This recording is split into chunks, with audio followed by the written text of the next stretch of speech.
Good morning.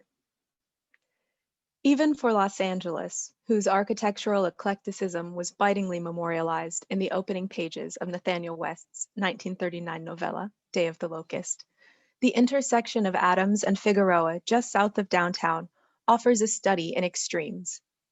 To the southwest, the Spanish colonial revival style headquarters of the Automobile Club of Southern California. To the northwest, the Catholic Church of St. Vincent de Paul, a reimagining of the Baroque cathedrals of colonial Mexico. To the northeast, a 1960s mini mall encircling a fast food restaurant. And to the southeast, just beyond an equally charmless gas station, St. John's Episcopal Cathedral, which imitates the 11th century church of San Pietro in Tuscania, Italy. That the two churches were consecrated in 1925 only underscores the contrast. It is easy to justify the style of the first two buildings as recalling Los Angeles's origins as a Spanish colonial pueblo. But what are we to make of an Episcopal church modeled quite explicitly on a medieval Italian one? Here we clarify that the Episcopal Church is part of the Anglican Communion, but it rejects the authority of the British monarch.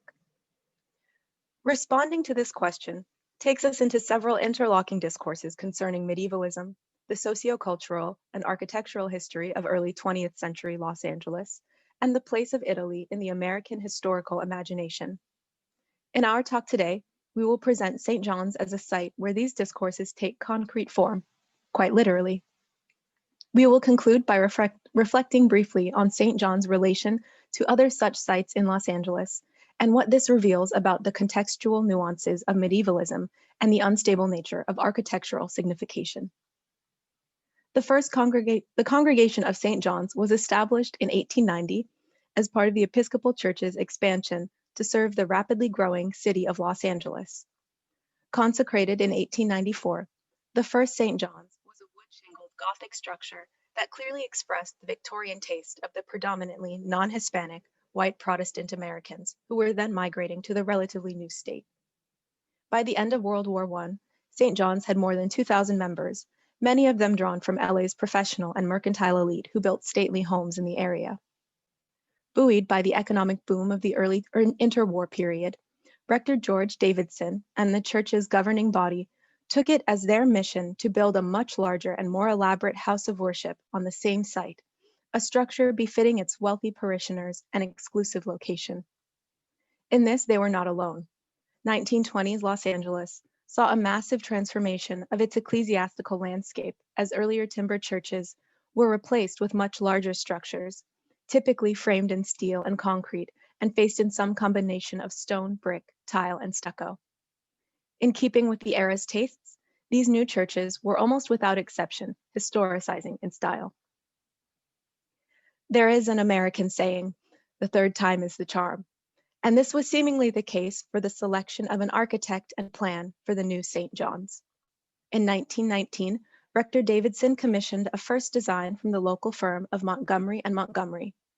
In 1920, the church solicited a second design from Bertram Grosvenor Goodhue, one of the nation's most sought-after architects. Goodhue had begun his career in Boston in partnership with Ralph Adams Cram. As foreshadowed by their youthful collaboration on a short-lived art quarterly called The Knight Errant, they became the nation's foremost practitioners of the Gothic revival. Their work at Princeton University was an important early example of the collegiate Gothic style that came to dominate universities on the East Coast and in the Midwest across the early 20th century. After the dissolution of their partnership in 1914, Goodhue branched out into historicist styles beyond the Gothic, including the Byzantine Revival upper structure of St. Bartholomew's in New York City, the vaguely Egyptian or Mesopotamian Los Angeles Public Library, and the Mexican Baroque fantasy of Balboa Park in San Diego, built for the 1915 Panama, California Exposition, celebrating the opening of the Panama Canal, a direct shipping lane between the Atlantic and Pacific Oceans. Goodhue furnished Davidson with a set of designs, but a dispute over the scope of work led to the cancellation of Goodhue's contract. While we have not been able to view these drawings, they are said to have presented a church in the Gothic style. In 1921, under the guidance of George Edwin Bergstrom, the future president of the American Institute of Architects and designer of the Pentagon, Rector Davidson opened a new competition, inviting 6 area firms to submit their visions for St. John's. The preference for a neo-medieval structure was set down explicitly in the instructions for the competition, and here we quote, "We are hoping in the erection of the new church to have a building which will express the warmth of the love of God and fellowship. The old cathedrals of Europe are wonderful, because they express the mind of the builders who dreamed of greatness and majesty and might of God. We have suggested the cruciform as the foundation affording transepts. This will, in a sense, carry out the Anglican tradition of the church. The Spanish or mission style of architecture has been appropriated largely by the Roman Catholic Church of Southern California. We have no desire to take it from them by using it. If some means of a combination of Romanesque and Gothic can be worked out, we should be gratified. We would like the stranger, as he passes by and looks at the church, to have it suggest to him that this church is not a Roman Catholic church, but is an Episcopal church." End quote. These instructions introduce us to 2 discourses surrounding LA's architectural medievalism: its ability to conjure up a sense of history and tradition, and its capacity for differentiation. The second point is perhaps the simpler of the two. In choosing an Old World architectural style, St. John's distanced itself from California's deep Catholic roots. This desire is not innocent. America's East Coast and Midwest Protestant elites were historically anti-Catholic, and these prejudices were not abandoned at the California border. Indeed, 1920s Los Angeles was a center for the then resurgent Ku Klux Klan, which, despite its adoption of the visual language of the Crusades, promoted a Protestant white supremacy. The problem thus becomes navigating the irony inherent in the selection of Catholic San Pietro as the model for Episcopal St. John's. The 5 firms that submitted designs for St. John's hewed to the request for a cruciform plan and a Romanesque Gothic or hybrid style. Alison and Alison, who would soon be hired at St. Vincent de Paul, offered a Gothic design rooted in the English Perpendicular style, championed on the East Coast by Cram. Reginald Johnson's Gothic project featured a rose window above a rectilinear lintel modeled after a rood screen, not unlike the solution that he would propose for the Episcopal Cathedral of St. Paul's, built contemporaneously little more than a mile north of St. John's. Montgomery and Niebecker proposed a hybrid of Gothic, Romanesque, Mission, and Moderne, distinctive for the sheltering of the facade rose window within a perpendicular Gothic narthex, and for the thickening of the tracery that transformed its rose and lancet windows into screens akin to the lattice work of Islamic architecture. Perhaps the most curious proposal came from architect Robert D. Farquhar, who attempted to use geographic signaling to clearly distinguish St. John's as Episcopalian, eschewing not only the Spanish colonial and mission revivals, but also the pan-European Gothic and Romanesque ideals preached by Cram and Goodhue. Farquhar created an oversized English country chapel with a pitched roof so large and steep that one nearly expects it to be thatched. Perhaps intuiting what Cram would later describe as the need to avoid, quote, inapplicability to climatic conditions and obvious impropriety, end quote, a jury comprising Rector Davidson and the architects Ernest Coxhead, who had designed several of California's 19th century Episcopal churches, and William Templeton Johnson, who had collaborated on the Panama, California exhibition, selected the Italian Romanesque project of brothers Francis Pierpont and Walter Swindell Davis.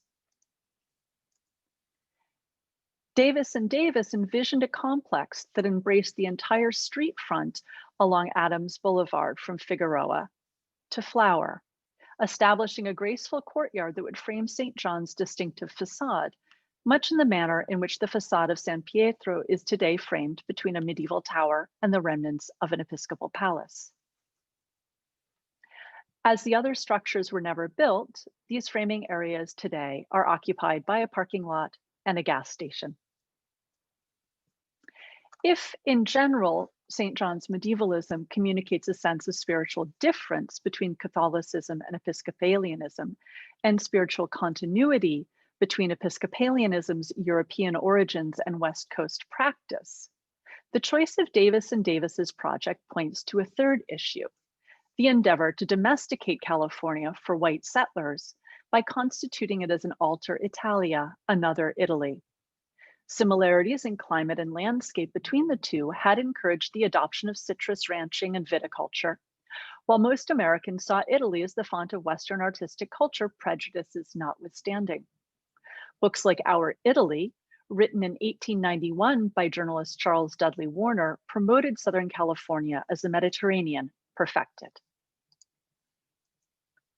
The use of Italianate architecture, such as the Catholic Cathedral of Santa Bibiana, built in 1876, as well as the Mediterranean roots of the Spanish mission style, supported this transformation.